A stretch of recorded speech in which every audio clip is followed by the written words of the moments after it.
Yenganza kwethu ithi Durban Networks la eThekwini kwigcwalisa isho kakhuzani bayazi abaningi. I think this is a 4th edition if I'm not mistaken right now. Nginobingelela inkosazana yakwaMpanza kunjani Ntombi? Unjani Nsizwa kithi esho Mpemu? Hamba kahle. Hayi ngiyafile. You look so stunning by the way. Ngiyabonga kakhulu Nsizwa. Ngubingelela lo. Usithathiwe Ntombi?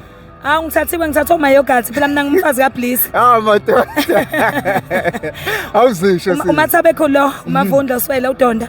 Umzukulwane yona agubhe ezizweni zabafa. Khwishishi bapho yihlo bapho nyoko. Lalela, ngiyinhlaba mina ngoba ngangithandi, ngoba ngithanda ngushukela ngiyashibilika njengekhasi la banana emanzini. Lalela. Uthabe khona mavunda swela ubingelela lo muntu kaMpanza.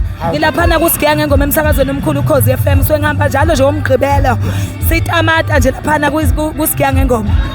Njalo ngomgqibelo iyatamatwa kusigiya ngengoma bingelela lokhu ngenile emsakazweni uthando abantu bayakubonisa you've been receiving a great reception ungathini kubantu kubantu ke mina ngiyabathanda kakhulu abantu kakhulu wonke umuntu ngiyangithi qala usithande wena ubuse uthola uthando kubantu uma ungasithandi wena kunzima ukuthi ungareceive uthando komunye umuntu so umuntu obalekile wena bese ulandelisa ngomunye umuntu ukuze lento izohamba ngendlela ngeorder so abantu ngiyabathanda ngabahlonipha ngisebenzela isizwe ngisebenzela umhlaba manginyathele kabi noma ngenza into embi emphakathini ngiyaxolisa ngoba ayikho into umuntu ayenza ngokuthanda wrong kodwa into wrong iyazenzakalela ake sibuze ngalokhu iradio ukhula vele uyithanda noma i-career nje yakufica endleleni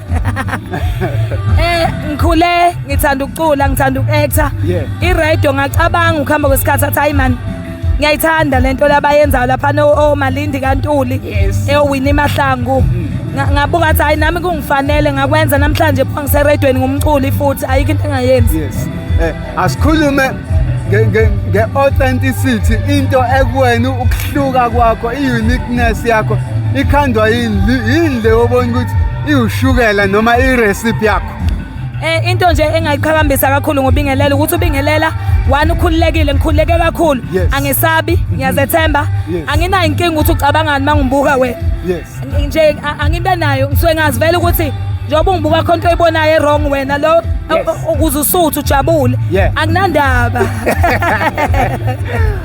zikhona mhlawumbe inkomo ezibuya ngale eseziye ngale zizofika bandla ngicabanga ukuthi intombi njengama kufanele ngabe bakwethu okuthiwa ilobo ayilotsholo nojama mayenza kancane sizomthathela insizwe ngiyamthanda ujama ngiyamthanda ubaba akekho ofana naye what you from here for ubingelela ngizo release i-single nizojabula kakhulu eMzansi nizojabula nizubingelela ekumapiano nizojabula nizubingelela ku-afro piano something enjalo nje nisazojabula energy ningi guys uNkulunkulu wangidala kahle wangipha ispirit somoya omuhle ngithanda abantu ngithanda ukusebenza nomphakathi ngiyalithanda igama lami uNkulunkulu angipha lona elihlukile ubingelela and nje ngiyajabula ukuba nje angisoze ngashintsha ngisazoma nisazothola okuningi ngami guys ngiyanithanda Wethu siyabonga kakhulu ngesikhathi sakho. Ngiyabonga kazinjani makeup yami ongibona sengimumbi. Ngimuhle ne? You still around. Ngiyanithanda nani nisebenze kahle. Love you Nxoxo Xolisa Spring Picnic.